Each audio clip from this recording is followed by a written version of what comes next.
This is not about who is the strongest. This is about not giving up. We have a word for that in Finland. বিশ্বের বাছাই করা কিছু মুভিগুলো থেকে আজকের এই মুভিটি নিয়ে হাজির হলাম। আশা করি তোমরা কেউ বোর ফিল করবে না। এই মুভিতে দেখানো হয়েছে ৬০ বছরের একজন বৃদ্ধ, সে একাই ৩০০ জন রাশিয়ান সৈন্যকে খুন করে এবং দ্বিতীয় বিশ্বযুদ্ধ চলাকালীন সময় তার যে বুদ্ধিমত্তার পরিচয় সে দিয়েছে সেটা দেখলে আসলেই পাগল হয়ে যাবা। তাহলে চলো বন্ধুরা, শুরু করা যাক মুভি শিশু।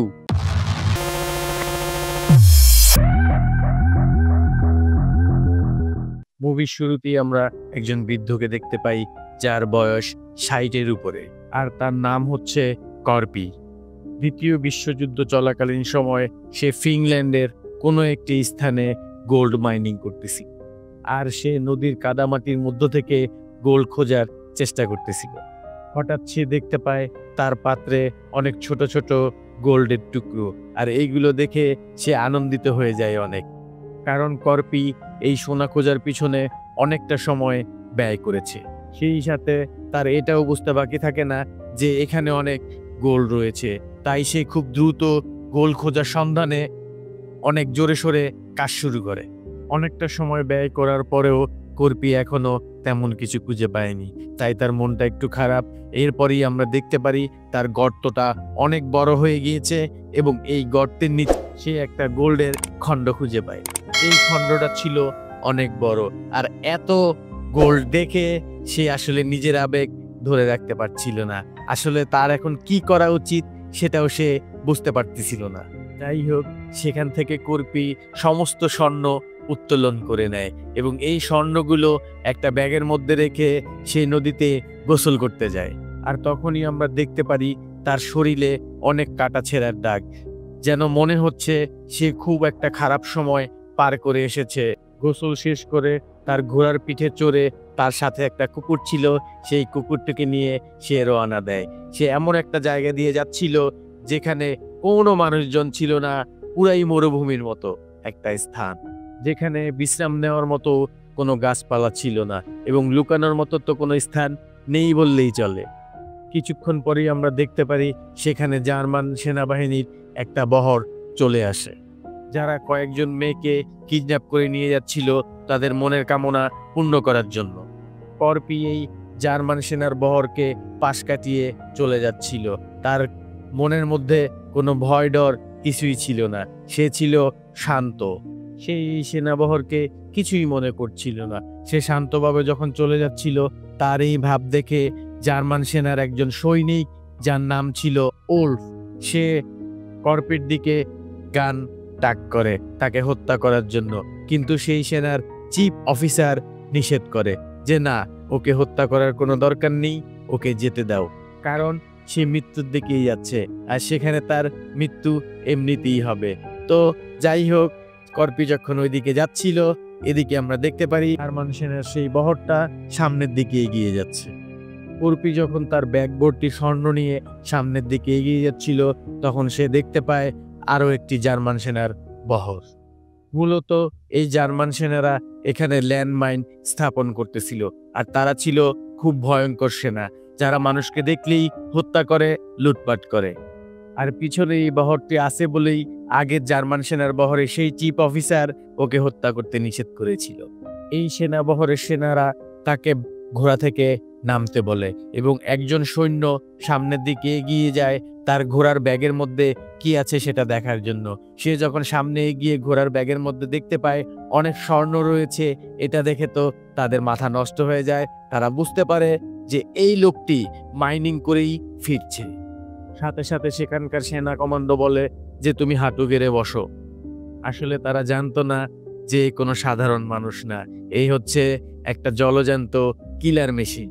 কর্পি তার কুকুরটিকে বলে তুমি অন্য কোথাও চলে যাও। কুকুরটি আমরা দেখতে পারি যখন চলে যাচ্ছিল, সেই সেনাবহরের কিছু সেনারা সেই কুকুরটিকে গুলি করার অনেক চেষ্টা করেছিল, বাট কুকুরটিকে তারা মারতে পারেনি। তখন কর্পি খুব রেগে যায় এবং সাথে সাথে একটি ছুরি দিয়ে একজনকে হত্যা করে ফেলে। আর এই হত্যা দেখে সেই সেনা সদস্যরা তো পাগল হয়ে যায়, সাথে সাথে তাকে খুন করার জন্য সমস্ত সেনারা ঝাঁপিয়ে পড়ে। কিন্তু তাকে মারা তো এত সহজ না। তাদের ধারণাই ছিল না যে তারা কার মুখোমুখি হয়েছে। এইদিকে তাদের গোলাগুলির শব্দ পূর্বে থাকা যে সেনাবহরটা ছিল তারা শুনতে পায়। তাদের কর্নেল ব্রুনো বুঝতে পারে যে সেখানে খারাপ কিছু হয়েছে। এই জন্য সেই সেনাবহরের ট্যাঙ্ক ঘুরিয়ে সাথে সাথে তারা পিছনের দিকে আসতে শুরু করে। ততক্ষণে কর্পি এই সেনাবাহিনীর সমস্ত সদস্যদের মেরে একদম মাটির সাথে মিশিয়ে দিয়েছে। ব্রুনো যখন তার দলবল নিয়ে সেই স্থানে পৌঁছায়, এসে দেখে যে তার এই বহরের একজন সদস্য বেঁচে নেই। কর্পি তাদের সমস্ত সেনাকে হত্যা করে এখান থেকে চলে গিয়েছে। আর এইসব দেখে ব্রুনোর মাথা তো পুরাই নষ্ট হয়ে যায়। ব্রুনো সেখানে এক টুকরো স্বর্ণ এবং ওই কর্পির ব্যাজটি খুঁজে পায়। আর এতেই সে বুঝে যায় যে যে বৃদ্ধটিকে আমি মারতে নিষেধ করেছিলাম এটাই সেই বৃদ্ধের কাজ, এবং ওই বৃদ্ধের কাছে অনেক স্বর্ণ রয়েছে। সেটা এই স্বর্ণের টুকরা দিয়েই ব্রুনো বুঝে যায়, এবং সাথে সাথে তার ট্যাঙ্ক ঘুরিয়ে সেই বৃদ্ধ যেদিকে গিয়েছে সেও সেদিকে যেতে শুরু করে। তারা কর্পিকে দেখেই কর্পির দিকে বৃষ্টির মতো গুলি করতে শুরু করে। আর কর্পি পিছনে বিপদ দেখে তার ঘোড়ার স্পিড আরো বাড়িয়ে দেয় এবং সে খুব দ্রুত সামনের দিকে আগানো শুরু করে। সামনে মাইনফিল্ড থাকায় ব্রুনো গুলি থামিয়ে দেয় এবং ব্যাপারটি উপভোগ করার জন্য সে ট্যাঙ্কের উপরে দাঁড়িয়ে দাঁড়িয়ে হাসতে থাকে। এদিকে কর্পিও বুঝে যায় যে এখানে ল্যান্ডমাইন পোতা আছে, তাই সে খুব সাবধানে ঘোড়াটিকে নিয়ে সামনের দিকে আগাচ্ছিল। কিন্তু দুর্ভাগ্যবশত সেই ঘোড়াটি একটা মাইন্ডের উপরে পা দেয় আর সাথে সাথে বিস্ফোরিত হয়ে ঘোড়াটি সেখানেই মারা যায়। কর্পি ঘোড়ার উপরে থাকায় তার প্রাণ বেঁচে যায়। এদিকে ব্রুনো হচ্ছে নাছোড়বান্দা, তাই তার দলবল নিয়ে সে সেই স্থানে এসে পৌঁছায়। এসে দেখে কর্পির ঘোড়াটি মারা গিয়েছে। তাতে কর্পি তো কোনো ভয়ই পায়নি, বরঞ্চ সে তার স্বর্ণ গুছানো নিয়ে ব্যস্ত আছে। মানে সমস্ত স্বর্ণ মাটিতে পড়ে গিয়েছিল, সেই স্বর্ণগুলো তুলে তুলে কর্পি ব্যাগের মধ্যে ভরতেছে। ব্রুনো এগুলো সব বসে বসে দেখতে থাকে। কর্পি যখন সমস্ত স্বর্ণ গুছিয়ে উঠে দাঁড়ায়, ব্রুনো সাথে সাথে তাকে শুট করার নির্দেশ দেয়। কর্পি কিন্তু ঠিকই তার ব্যবস্থা করে রেখেছিল। একটি পাথর দিয়ে ছুঁড়ে মারে ব্রুনোর দিকে, সেই পাথরটি গিয়ে পড়ে একটি মাইন্ডের উপরে, আর সাথে সাথে সেটা বিস্ফোরণ হয়, চারদিকে ধোঁয়ায় ভরে যায়। উপায় না দেখে ব্রুনোর সৈনিকেরা আন্দাগুন্দা গুলি করতে থাকে কর্পির দিকে। কিন্তু কর্পি তো আর সাধারণ মানুষ না, সে হচ্ছে একজন সৈনিক। সে একটা শিল দিয়ে সমস্ত গুলিগুলোকে ঠেকাচ্ছিল আর আস্তে আস্তে পিছনের দিকে যাচ্ছিল। যখন ধোঁয়ার মধ্যে ব্রুনো কিছুই দেখতে পাচ্ছিল না, তখন ব্রুনো একজন সৈনিককে সামনের দিকে এগিয়ে যেতে বলে। আর তখনই আমরা দেখতে পারি কর্পি একটা মাইন্ড সেই সৈনিকটার দিকে মারে, আর সাথে সাথে বিস্ফোরণ হয়ে সেই সৈনিকটা সেখানেই মারা যায়। আর কর্পি ধোঁয়ার মধ্য দিয়ে সেখান থেকে পালিয়ে যায়। কর্পির পালিয়ে যাওয়া দেখে ব্রুনোর চেহারা তো সেই রকম অবস্থা হয়ে যায়, না দেখলে বোঝা যাবে না। বন্ধুরা, আমার কথাবার্তা তোমাদের কেমন লাগতেছে? যদি ভালো লেগে থাকে তাহলে একটা লাইক করে দিও, পাশাপাশি শেয়ারও করে দিও। ফিরে আসি গল্পে। তখন ব্রুনো নিজে নিজে সিদ্ধান্ত নেয় যে তারা কর্পির পিছু করবে এবং এর শেষ কোথায় সে সেটা দেখে ছাড়বে। আর ওইখানে অনেক মাইন পোতা ছিল, এই জন্য ব্রুনো দুজন সৈনিককে সেখানে পাঠায় যে কোথায় কোথায় মাইন পোতা আছে সেই লোকেশন দেখার জন্য।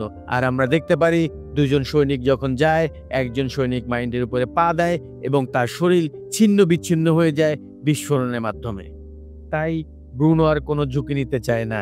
তাদের কাছে যে বন্দি মেয়েরা ছিল সেখান থেকে দুজন মেয়েকে সামনের দিকে পাঠায় সেই মাইন্ডের লোকেশন দেখার জন্য। চিন্তা করতে পারো ওরা কত খারাপ। মেয়ে দুইটা সামনের দিকে হাঁটতে থাকে আর পিছু পিছু সেই সৈন্যের বহর আসতে থাকে। এদিকে ওল্ফ সেই ব্যাজটির মাধ্যমে হেডকোয়ার্টার থেকে কিছু ভয়ানক তথ্য আবিষ্কার করে। ওল্ফ ব্রুনোকে জানায় যে এই লোকটির নাম আতামি কর্পি, সে একজন ফিল্ডেস কমান্ডো ছিল। রাশিয়ানদের সাথে যুদ্ধে তার পরিবারকে হারিয়ে সে এখন অনেকটাই হিংস্র হয়ে উঠেছে। আর এই কারণেই কর্পি একাই ৩০০ জন রাশিয়ান সৈন্যকে হত্যা করেছে, যার ফলে সে একজন ওয়ান ম্যান আর্মিতে পরিণত হয়েছে। আর এর মধ্যে দিয়ে শেষ হয়ে যায় এই মুভির প্রথম পার্ট। তো বন্ধুরা, কেমন লাগলো আমার এই মুভির প্রথম পার্ট সেটা অবশ্যই কমেন্ট বক্সে জানিয়ে দিও। একটি লাইক করে এই মুভিটি সবাইকে দেখার সুযোগ করে দিও, আর সাবস্ক্রাইব করে আমাদের সাথেই থেকো। দেখা হবে এই মুভির দ্বিতীয় পার্ট নিয়ে। ততক্ষণ পর্যন্ত ভালো থাকো। Tata, bye bye.